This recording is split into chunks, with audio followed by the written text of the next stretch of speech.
तबाह कौन सच सुनने से पहले ही दुआ को महसूस होने लगा कि इसकी ज़िंदगी का सबसे बड़ा धोखा अब इसके सामने आने वाला है। नौजवान ने लड़ती हुई आवाज़ में कहा, जिस दिन तुम्हारी शादी थी आज तो मैं आखिरी बार देखने आया था, मगर वो तुम तक पहुंच ही नहीं सका।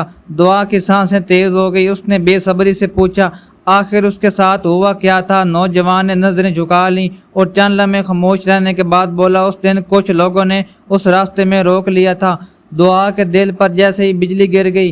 कौन लोग? उसने फौरन सवाल किया। नौजवान ने गहरी सांस ली और कहा, वो लोग नहीं जानते थे कि आज तुमसे मिले। दुआ की आंखें में हैरत उतर गई।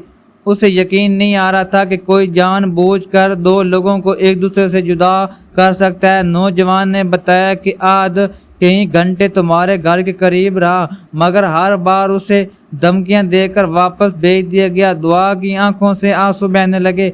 बरसों से जिस शख्स को वो बेवफा समझती रही, आज उसकी सच्चाई एक एक करके सामने आ रही थी। इस दौरान बूढ़ी औरत ने कांपती हाथों से एक पुरानी तस्वीर निकाली। तस्वीर देखते ही दुआ का दिल रुक सा गया।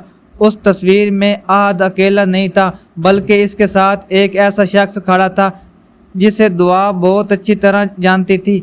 तस्वीर हाथ से तकरीबन गिर गई। ये नामुमकिन है, दुआ के लब्बों से बेख्तियार निकला। नौजवान ने संजीदगी से कहा, यही वो शख्स है जिसने सब कुछ बर्बाद किया था। दुआ के ज़हन में माजी की कई बातें एक साथ घूमने लगी। उसे महसूस हुआ जैसे बरसों से छुपा हुआ हर राज ऐसा ऐसा सामने आ रहा है, मगर अभी सबसे खतरनाक हकीकत बाकी थी। अचानक नौजवान का फोन बज उठा। कॉल सुनते ही उसके चेहरे का रंग बदल गया। उसने घबरा कर दुआ की तरफ देखा और बोला, कर चुके हैं, आज खतरे में है, और अगर हम अभी ना पहुंचे तो शायद इस बार उसे हमेशा के लिए खो देंगे।